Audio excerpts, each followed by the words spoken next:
បាទជំរាបសួរបងប្អូនទាំងអស់គ្នាបាទចឹងនៅក្នុងវីដេអូនេះខ្ញុំសូមចែករំលែកសម្រាប់បងប្អូនដែលប្រើភ្លើងលក្ខណៈអាជីវកម្មសិប្បកម្មនិងប្រភេទដែលបងប្អូនប្រើភ្លើងដែលជាប្រភេទតម្លាក់ transfer ចឹងបងប្អូនទាំងអស់គ្នាពេលដែលបងប្អូនទាំងអស់គ្នាបង់វិក័យប័ត្រអគ្គិសនីបងប្អូនទាំងអស់គ្នាដែលកត់សម្គាល់ទៅលើធម្មពលរីអាទីវដែរទេបងប្អូនទាំងអស់គ្នាដឹងថាត្រូវមើលចំណុចណាដែរឬទេចឹងនៅក្នុងវីដេអូនេះខ្ញុំនឹងចែករំលែកបងប្អូនទាំងអស់គ្នាថាយើងត្រូវមើលចំណុចណានៅលើกระดาษអគ្គិសនីដែលដឹងថាតើធម្មពលប្រើប្រាស់នៅក្នុងកន្លែងបងប្អូនទាំងអស់គ្នាមានជាប់ធម្មពលរីអាទីវដែរឬទេអញ្ចឹងបងប្អូនទាំងអស់គ្នាត្រូវដឹងចំណុចនេះប្រយ័ត្នបង់ភ្លើងទៅលើធម្មពលរីអាទីវដែលជាធម្មពលអត់បានការជារៀងរាល់ខែដោយមិនដឹងខ្លួនអញ្ចឹងចំពោះបញ្ហានេះក៏ខ្ញុំចែករំលែកនៅបទពិសោធន៍សម្រាប់អតិថិជនរបស់ខ្ញុំមួយផងដែរដែលគាត់បង់ទៅលើធម្មពលរីអាទីវក្នុងមួយខែចំណាយខ្ទង់$700-800ជារៀងរាល់ខែដោយគាត់មិនដឹងខ្លួនអញ្ចឹងបងប្អូនទាំងអស់គ្នាមើលនៅលើ screen វីដេអូនេះបើសិនជាយើងធៀបជាមួយនឹងធម្មពលសរុបដែលយើងប្រើសឹងនឹងប្រហាក់ប្រហែលគ្នាទៅហើយបើយើងធៀបតម្លៃការចំណាយទៅលើធម្មពលការប្រើប្រាស់ជាក់ស្ដែងនិងធម្មពលរីអាទីវបើយើងធៀបជាភាគរយស្មើនឹងធម្មពលរីអាទីវធៀបជាមួយនឹងការចំណាយសរុបគឺ91%ទៅហើយបាទអញ្ចឹងជាធម្មតាធម្មពលរីអាទីវគឺជាប់នៅក្នុងចន្លោះពី20ទៅ30%ប៉ុណ្ណោះប៉ុន្តែនៅក្នុងกระดาษអគ្គិសនីដែលខ្ញុំបង្ហាញបងប្អូនទាំងអស់គ្នានេះគឺមានបញ្ហាទៅលើទូកង់ដង់បាទអញ្ចឹងបងប្អូនទាំងអស់គ្នាត្រូវដឹងថាទូកង់ដង់ឬក៏ទូ capacitor bank គឺមានតួនាទីកាត់បន្ថយធម្មពលរីអាទីវដែលកាត់ឡើងដោយគ្រឿងទទួលនៅក្នុងកសិដ្ឋាននៅក្នុងកន្លែងសិប្បកម្មបងប្អូនទាំងអស់គ្នាឬក៏កាត់ឡើងដោយសារ transfer អញ្ចឹងនៅក្នុងกระดาษអគ្គិសនីនេះដែលខ្ញុំបង្ហាញបងប្អូនទាំងអស់គ្នាហ្នឹងខ្ញុំចង់បញ្ជាក់បងប្អូនទាំងអស់គ្នាថាហេតុអ្វីបានវាឡើងរហូតចង់ស្មើទៅនឹងធម្មពលដែលយើងប្រើប្រាស់ទៅហើយដោយសារបច្ចេកទេសបងប្អូន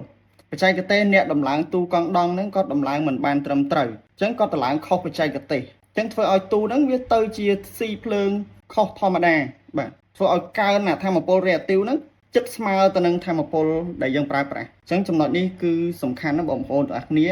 សម្រាប់បងប្អូនដែលប្រើប្រាស់ទូកង់ដង់សូមបងប្អូនទាំងអស់គ្នា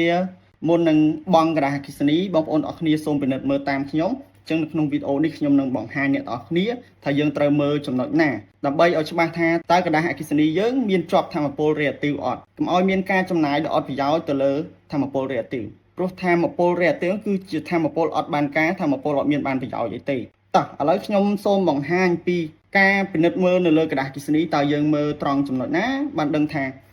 តើភ្លើងយើងនឹងជាប់ធម្មពលរីអាទីវដែរឬអត់បងប្អូនទាំងអស់គ្នាសូមដកกระดาษអគ្គិសនីបងប្អូនទាំងអស់គ្នាចេញមកបងប្អូនទាំងអស់គ្នាពិនិត្យមើលនៅលើលេខកុងទ័រអញ្ចឹងបងប្អូនទាំងអស់គ្នាបើសិនជាបងប្អូនទាំងអស់គ្នាជាប្រភេទកុងទ័រដែលគេបែងចែកធម្មពលរីអាទីវនិងអាទីវបងប្អូនទាំងអស់គ្នាមើលឃើញមានលេខកុងទ័រ2អញ្ចឹងលេខកុងទ័រមួយគឺជាលេខធម្មតាហើយលេខកុងទ័រមួយទៀតដែលតំណាងឲ្យកុងទ័រដែលតំណាងឲ្យធម្មពលរីអាទីវគឺមានអក្សរ អនៅកតុយបាទឬក៏គេដាក់ជាភាសាខ្មែរធម្មពលរីអាទីវឬក៏រីអាទីវតែម្ដងអ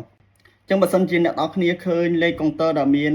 កតុយអក្សរ អនៅខាងចុងគឺជាលេខកុងទ័រដែលគេបែងចែកធម្មពលរីអាទីវចេញផ្សេងអញ្ចឹងនេះគឺចំណុចទី1ហើយចំណុចទី2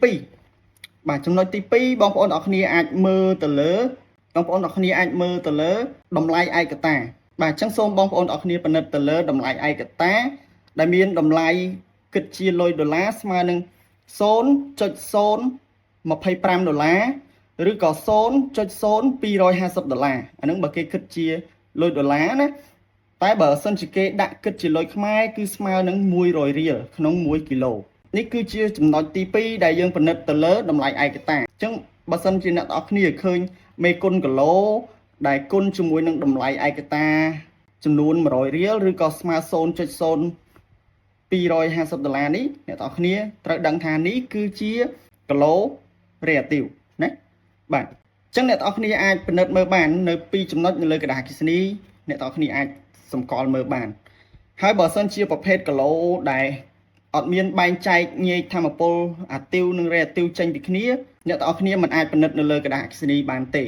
ប៉ុន្តែសម្រាប់ក្រុមការងារយើងគឺយើងមានវិធីសាស្ត្រដែលយើងអាចទៅឆែកទៅពិនិត្យមើលជូនអ្នកទាំងអស់គ្នាបានបើសិនជាអ្នកទាំងអស់គ្នាត្រូវការពិនិត្យទៅលើធម្មពលរីអាទីវឬក៏ត្រូវការសិក្សាទៅលើ ទូ capacitor bank ទូកង់ដង់អ្នកទាំងអស់គ្នាអាចតាក់ទងជាមួយនឹងក្រុមការងារយើងបានយើងមានបទពិសោធន៍ជាយូរឆ្នាំយើងមានជំនាញទៅលើការដោះស្រាយជូនអតិថិជននៅក្នុងចំណុចនេះគឺយើងធ្លាប់ដោះស្រាយអស់ហើយយើងមានបទពិសោធន៍គ្រប់គ្រាន់សម្រាប់ជួយបងប្អូនទាំងអស់គ្នាអញ្ចឹងបើសិនជាបងប្អូនទាំងអស់គ្នាមានតម្រូវការសូមកុំភ្លេចជាងភ្លើងភូមិខ្ញុំ DOE Service ឬក៏តាក់ទងមកខ្ញុំបានផ្ទាល់បុរីដែលមានលេខ Telegram នៅខាងក្រោមនេះបាទអញ្ចឹងជាចុងក្រោយសូមអ្នកទាំងអស់គ្នាមុននឹងបង់ថ្លៃអគ្គិសនីសូមអ្នកទាំងអស់គ្នាពិនិត្យមើលតើនៅក្នុងกระดาษអគ្គិសនីរបស់អ្នកទាំងអស់គ្នាមានជាប់ធម្មពលរេអាទីវដែរឬទេបញ្ជាក់ជាចុងក្រោយមួយទៀតសម្រាប់ធម្មពលរេអាទីវនេះកាត់ឡើងចំពោះកន្លែងបងប្អូនទាំងអស់គ្នាដែលមានគ្រឿងប្រើប្រាស់ជាប្រភេទ motor 3 phase បាទដែលជា motor ដែលប្រើទង់សង380ហើយមានចំនួន motor ច្រើននិងបងប្អូនដែលតម្លាក់ transfer អញ្ចឹងបើសិនជាបងប្អូនទាំងអស់គ្នាមិនអាចឆែកឬពិនិត្យមើលដោយខ្លួនឯងបានសូមតាក់ទងមកក្រុមការងារយើងនឹងជួយដោះស្រាយបងប្អូនទាំងអស់គ្នាបានអញ្ចឹងជាចុងក្រោយសូមអរគុណបងប្អូនទាំងអស់គ្នាដែលតាមដានវីដេអូនេះពីដើមដល់ចប់បើសិនជាបងប្អូនទាំងអស់គ្នាគិតថាវីដេអូនេះមានប្រយោជន៍សូមបងប្អូនទាំងអស់គ្នាជួយ share វីដេអូនេះម្នាក់មួយផងដើម្បីជាប្រយោជន៍ទៅដល់បងប្អូនដែលប្រើប្រាស់ភ្លើងធំជាប់ថាមពល reactive ដោយមិនដឹងខ្លួនបាទអរគុណយើងជួបគ្នានៅវីដេអូបន្ត